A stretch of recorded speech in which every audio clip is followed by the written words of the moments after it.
Wastelanders made a lot of good changes to 76. It's been a huge factor in revitalising the game, bringing back old players and introducing new ones to a more dynamic world. Overall, I absolutely love the changes that Wastelanders has brought, but there were a few things that I felt should have arrived with the update, and I hope get added soon. In this video, I will go over each of those changes, explaining why they'd benefit the game, and highlighting a couple of potential oversights with the latest update. First on the list is a way to lose reputation. That's right, I want it to be easier to lose faction reputation. The main thing with this that stands out to me is that you can murder almost every raider and settler you come across in the Wasteland without a single penalty. You don't even lose 1 point of reputation for doing so. In fact, all that happens is you gain some XP and can loot their corpse, making killing them a pure benefit. I recently made a faction reputation guide, and it was pointed out to me that I didn't include any mention of Charisse, an individual found within the Wayward. She will only appear after beating the Wastelanders main questline, and has the ability to get you out of hostile standing with either faction. Thing is, how the hell would you get yourself into hostile with either faction? You start out as hostile with the raiders, but that gets rapidly resolved during the main quests.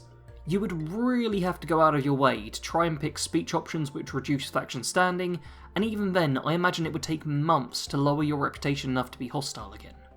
As it currently stands, reputation is simply something which everyone is slowly grinding out to reach ally with both factions. Once that's done, the reputation system can pretty much just be entirely ignored.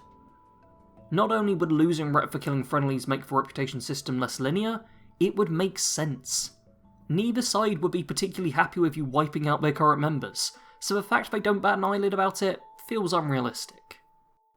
Onto an entry that will likely be more popular, I want to be able to spend my caps on services as well as goods.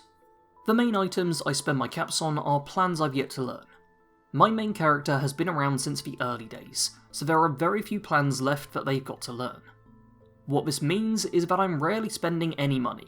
Sure, a few caps here and there to fast travel, but I always end up making more than I can spend. To the point of buying bobby pins from friends for thousands of caps just to offload them before I hit the caps limit, which, as a side note, we could probably raise that, maybe, I don't know, that's a more complicated one.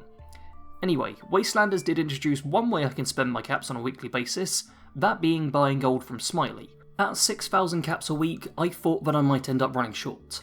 This barely made a dent though, and I'm finding myself with a lack of items to buy that had any real value for me. Seeing as humans have now returned, I figure why not have some of them offer services in exchange for caps. This is something which occurred back in New Vegas. As you see in this clip, I go to a specific character and I can have them repair my gear for a small cost. The worse the condition, the higher I have to pay. I don't see why we shouldn't have something of a sort in 76. On top of paying caps to have an NPC repair your equipment, how about hiring NPCs who can fix up your camp for you if pieces get broken? Maybe you can pay for them on a week-by-week basis at a small charge, and you no longer have to worry about fixing your own camp. The Blue Ridge Caravan Company could also be incorporated, with you perhaps being able to pay them to send a caravan of goods to your camp at a premium cost. These are obviously just some initial ideas, but I'd love for the concept to be explored. In fact, if you have a service you'd like to see added to the game, why not leave it down in the comments below, as I'd be curious to see what the community is craving in that regard. On to the midpoint now, and the one I was talking about before Wastelanders was even out. The Assassin's Legendary Effect. This is a primary legendary modifier which reduces damage from, or increases damage to, other players in adventure mode. This makes it one of the very worst primary effects to get on a piece of equipment. Its only use is in adventure mode PvP, something that most players adamantly avoid, and which I personally think should be reworked or just removed entirely.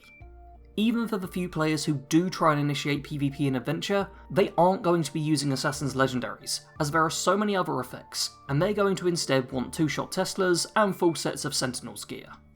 This is an effect which has no use whatsoever to 99% of the player base, and the remaining 1% isn't seeking it out either.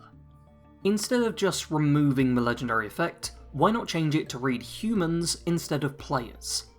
This would still allow it to keep its current effect, but also make it suddenly viable against all the NPCs we've had show up with Wastelanders. Sure, it's not going to suddenly shoot up to the most desired effect, but at least it would stop it from resting down at the bottom with Nocturnal. It's a simple change, and I can't believe it didn't occur at the same time as the Wastelanders patch. Point number 4 is the one that I personally want most of all: more character slots. Right now you can have a maximum of 5 different characters to explore 76 with. Now, I'm sure that for most players this is plenty. For a guy who has about 200 different character build videos on his channel, it's clearly nowhere near enough. As of time of recording, I have my main character who is a rifleman, I have my stealth-based character, the 2 challenge run characters, Melee Mike and the Scavenger, and then one final character who is the one I keep restarting whenever I need early footage. The restarting character has just been made into a beginner's build, which I plan to upload tomorrow, and then reset for other beginner's builds. I also intend to make a power armor based character, but I can't do that without deleting another slot. On top of that, I have a fair few more challenge runs I'd like to try out, but there's no slots for them. I'd even like to have a go at making a Fallout 76 roguelike series, something I did for Fallout 4, and which is the best series I've put together as far as I'm concerned. That would require me to have 4 or 5 different characters to play with at once though, meaning I'd need to start completely fresh to do that. 10 slots I could live with. It's not ideal, but it's manageable. 5 slots though? Yeah, that one's been holding me back since the first month the game came out. I'm already considering deleting the Scavenger after the Wastelanders Scavenger challenge run has concluded, just so I can either make my power armor build or start on a different challenge run. If I do that though, then the Scavenger can't come back for any future updates to see how she fares in them. And, if you can't tell, this restriction stresses me out to a health damaging degree. I get that there's likely a good reason why we're limited to 5 characters max in an online game, but extra slots is something I long for on a daily basis. Maybe extra characters is too big an ask, I get that. If we can't make extra characters, can we at least change their names? My stealth build is currently called Mistress of Mysteries, as this was the character build I initially created for her. I published that build on the 27th of January 2019. That means she's had the name for over a year too long. Since then she's been the Cultist, my Settler Run character, and I have been planning to test her out as an Archer build. Throughout all of this, I've been able to change what equipment she uses, rearrange her special and perks, change her profile picture, and even remold her entire physical structure. What I can't do though, is change her name. And it's just a little thing that bugs me to an annoying degree. We can change the name of our weapons, so why not let us change the name of our characters too? You know what, all of the points I've spoken about up until this point would be nice changes, but they're by no means essential. The game will carry on fine without them.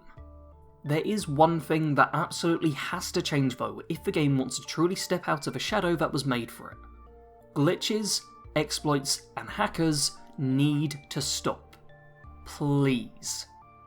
Now, I by no means expect this to be a simple snap of the fingers and suddenly the game works perfectly and has Pentagon level cybersecurity.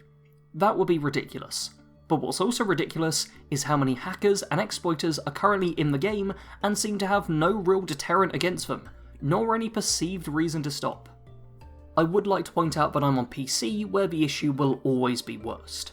Reports on console clearly show that abuse of the game occurs no matter which platform you play on though. There's obviously range to this issue as well, both from the actual content of what is happening and who is doing this. I made a video discussing the issues with player vending and the exploits that were going on with them, something which apparently still might be happening to some degree, but which is really difficult to get clear and reliable information on as far as I've found. Back to the point. In the comment section for this video, there was a range of people discussing the issue, from those like myself who hate the use of exploits, to those who seem to get a full-blown god complex from hacking. It's those in the middle ground whose comments I found most interesting to read though. People who confess to using some minor exploits here and there, providing it didn't feel like it was hurting anyone. Now obviously those players aren't trying to break the game or screw over the community, they're just taking a dubious shortcut here and there. I bear no grudge at all against players of this sort.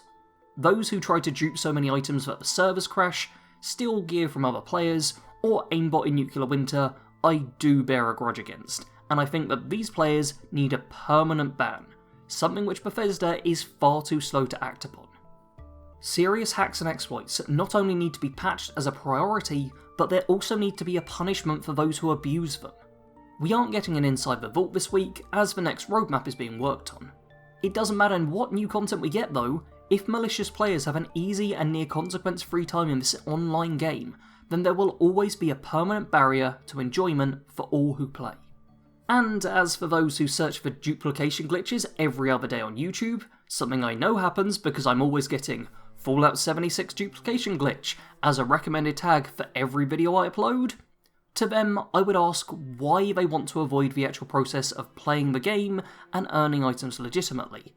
Think about why you're already doing it, and consider if cheating yourself into more in-game items is something you actually find rewarding. It might be. Not all players think the same way I do, and I'm not going to demonise everyone who has ever got enjoyment out of abusing an exploit, as that just doesn't seem fair. Dealing with this problem is a two-pronged approach though. As well as Bethesda seriously needing to up their game when it comes to patching server issues, players also need to stop trying to break the game at every chance they get. If we, as a community, can focus on playing the game as intended, then this will eventually result in there being less overall concern about duping, hacking, and everything associated. I know it can be tempting to steer along the thought path of, everyone else is doing this, so why shouldn't I? But that is the kind of thinking which keeps problems alive rather than solving them. We might not be able to do anything to make my first 5 points come true, but we damn well can work towards reducing the number of people abusing the game for short-term gain.